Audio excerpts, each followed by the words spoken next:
Hi and welcome to another Java calculator tutorial. If you're wondering why another calculator, it's because these buttons are round compared to my previous calculator.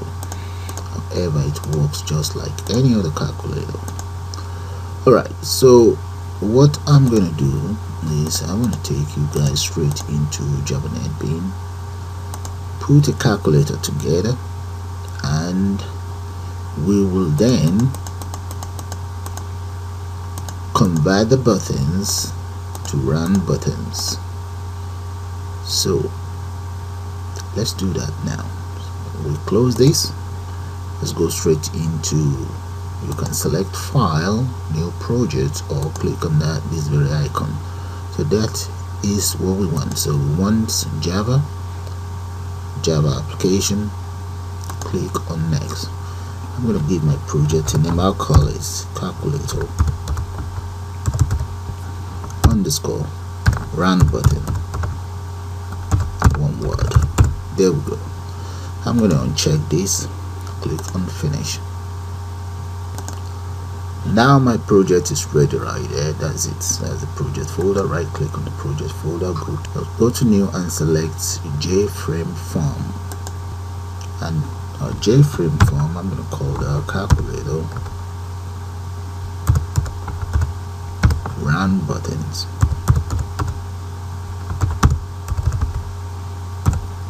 With an S.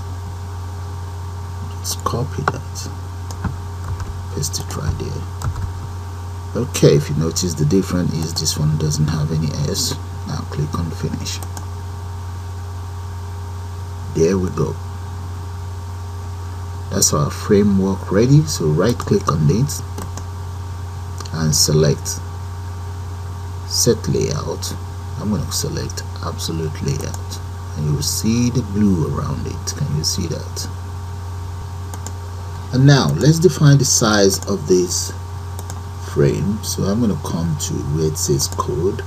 Right in there I'll enter as follows. Let's go for 330 by 454 454, and here I'm going to make it centered.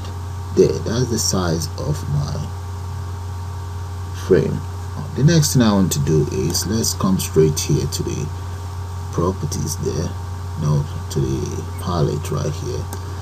We need some components. Let's go for text field, dump that there, and we need a button. I'm going to need a couple of those anyway, but I can always copy it across. So for the button, let's change the size of that button to maybe 70 by 61, and need the width really. That'll be 70, and that'll be 61, then here will be 70 right there. Okay, let's move this here, and this one will be, let's make that 47 by 312, and let's just center it right there. Good. And what about the alignment? Let's get that align. Let's align it to the right. Horizontal alignment right here. Make them right. Okay, select both and let's change the font size. Font right there. Okay, bold 24. That's fine. Alright, I'm just going to copy this very one across, copy and paste. Yeah, we have two. Now I can copy both. So I will just speed that up. Okay, this is how my buttons or the interface looks right now. So the next thing I want to do is to change the names. Let's change the variable name. So this one is going to be called J btn equals. So I'm going to repeat the same thing for all of the buttons, and let's just speed that up. Okay, we finished with the naming, so they all now have their own variable name. That's good. So what I want to do now is go straight into the source code and just enter 4 variables here. Okay, I'll start by entering the first one. That's going to be double first number, and I'm going to need 2 more. Maybe make that lowercase here. That's fine. Lowercase is fine. I'm going to need 3 more of those. And here, this is going to be second number. Then here, we call this result.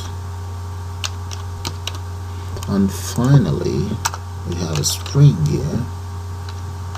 And we'll call this operations. There. Those are my variables in place. The next thing is, maybe I should start with the numbers. Right click on number 7. Go to event, action, and action perform. And right here, I'm going to enter as follows. Declare another variable. This very one, I'll call it enter number. And enter number equals jtxt, and that is the name of my display.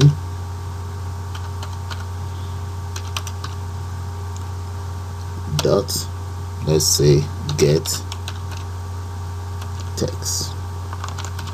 There. So whatever number we enter in the text box here will be stored right inside this string enter number. Okay, now let's use an if statement to compare what's going on. If, let's copy this. If enter number equals no value.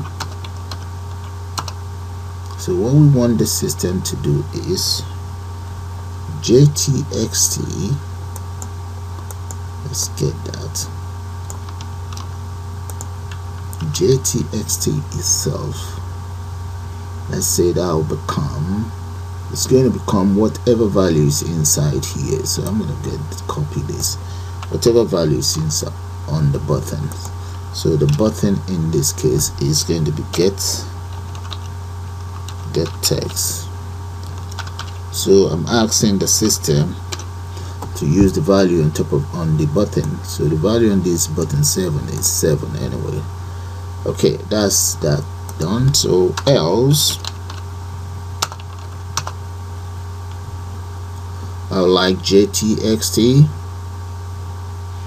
let's say number equals jtxt, get all of this, paste it right here.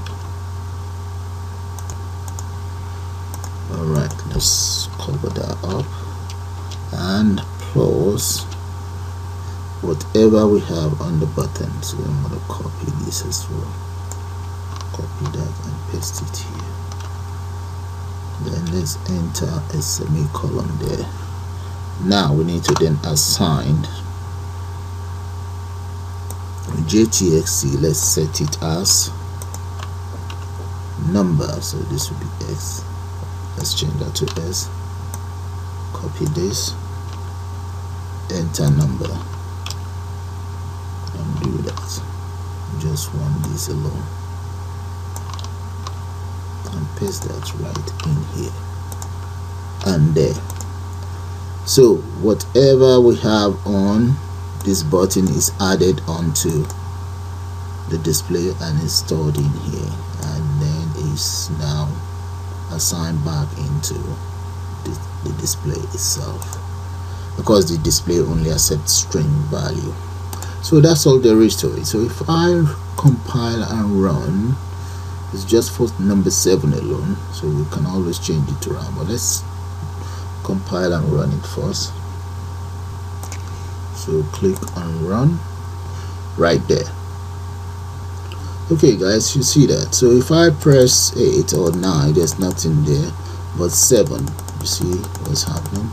So what I will do now is I'm going to copy the codes inside 7. So I will paste that inside 8 and 9. So let's come in here, 7, let's copy it. These are the lines of codes and paste it right in here.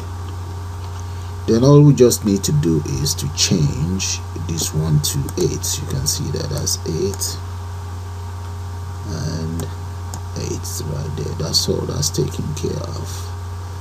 And the same thing for number 9. So I'll just speed that up now that you guys get the whole idea. This is the lines, or these are the lines of code for the number buttons. So let's speed that up now.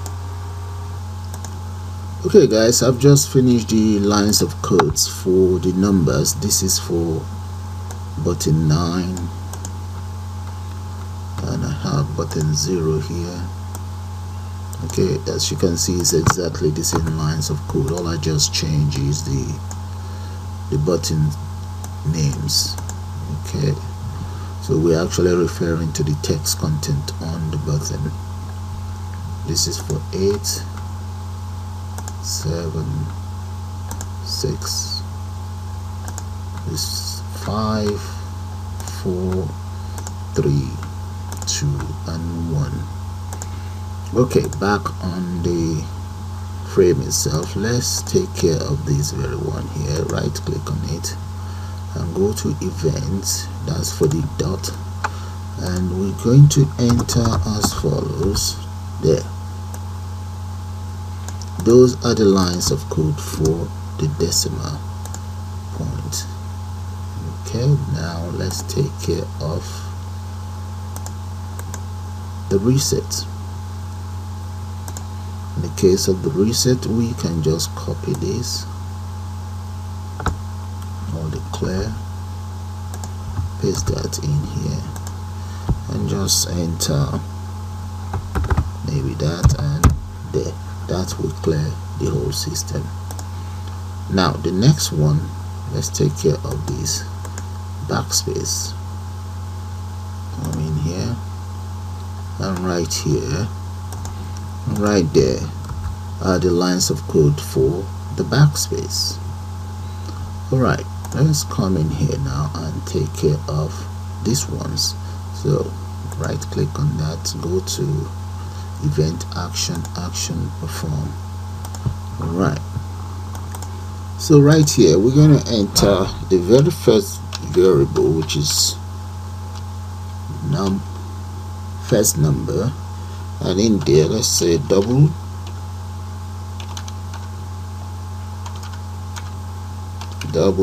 dot pass. That should be the pass double, and what we're passing, that's going to be the name of the display, which is this very one. So I'm just going to copy all of this, paste it right in there, and semicolon here. Then let's clear it as well. So we clear whatever content we have in there. That should be an. Change this one to S and a semicolon there. Alright, and clear just whatever is in there. Okay, then underneath here we enter whatever the operator might be. Operations, that will be equals.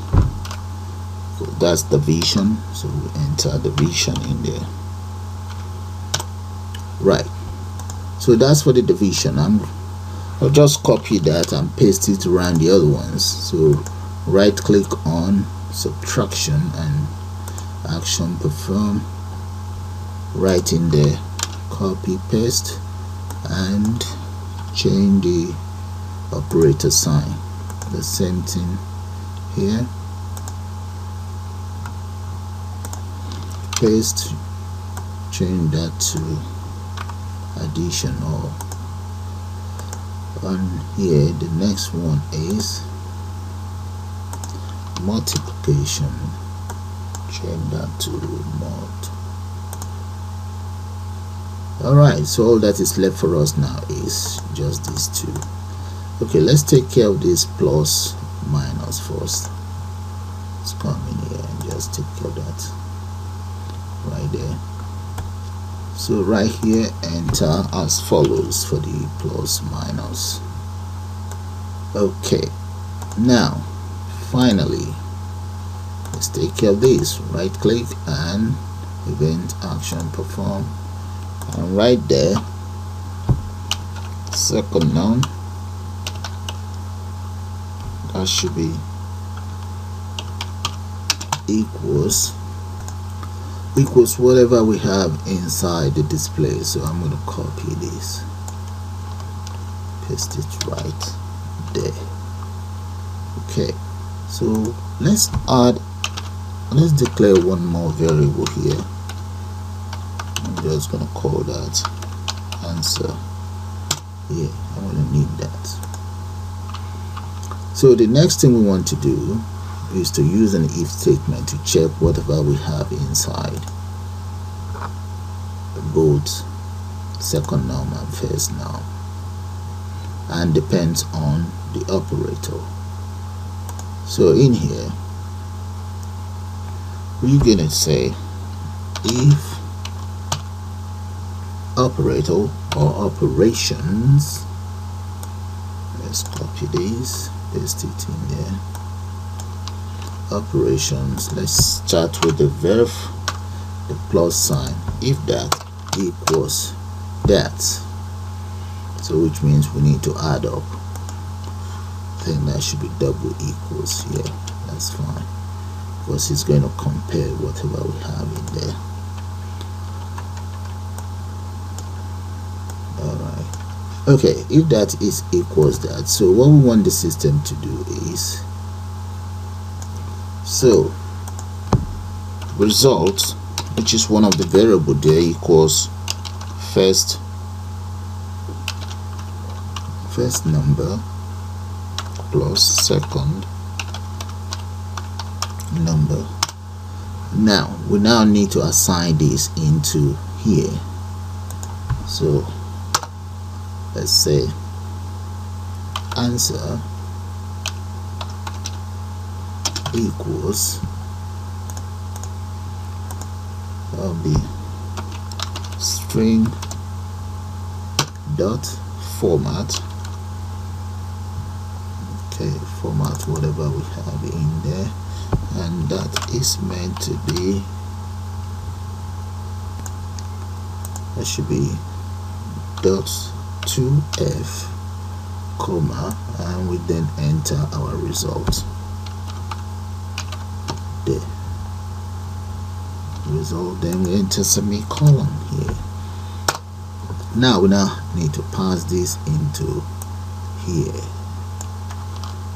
Okay, come in here, change this to an S, and answer equals this, paste that in there, and semicolon.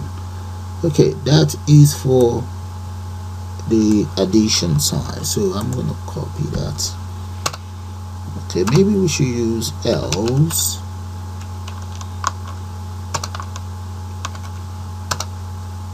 Okay, take it down. Else if, actually let's use else if. Get rid of this, I've already copied this, and just paste that in there. Else if it's that, this becomes this. Now copy all of this, and that is maybe multiplication, and this becomes multiplication as well. And let's go for division, that is the division, and this becomes division. And that's all there is to it for the calculator. So have a good look at the equals function and there. So Let's run it and see before we convert the whole buttons to run button. Okay, now run. Okay, 3 times 6 equals 18. Clear. 9 plus 5 equals that. Yeah, that is fine. Alright, so what we want to do now is to convert these buttons, all of them, to a run buttons. And to achieve that, we will have to go onto the browser and copy or download a file called jtattoo. Okay, let's get our browser and in here enter jtattoo. Yeah, right there. Okay, that's the site. So what we need to do is download this very one. Click on download. Right there, I've already downloaded the file, so minimize or close that. Let's close it. Yeah, okay, let's continue. Yeah, it's downloading. Alright, download completed. Now let's come into our project here. Come right here into our project and we'll look for the library. Look for wherever your file is downloaded onto. Right click on the library itself and select add jar. Okay, select, and there, that's my jtattoo. Click on and open. Right there, jtattoo is now on my, or is now in my library. Alright, the next thing we need to do is to go back to the codes itself. Okay, right up here, I'm going to import as follows. Let's import the following. So right underneath here, enter as follows. Import Java string, manager, look and feel info. Okay, and the unsupported look and feel. Okay, so make sure all of these are imported. Now the next thing we want to do is, if we scroll right down here, just right here, we will have to enter the following lines of codes. Okay, right here where we have public static void main. Okay, and right above java.awt, okay, we can always enter the following, that is UI manager.set look and feel, and the following. Okay, now we have an error. We have an error because we need to add some throws in here, 3 throws I think. So the first one, click on this arrow there. That is the very first one. So that's for the class not found exception. Double click, you can see throw class not found exception. There's another 2 that we need. Click on it, that is it right in there.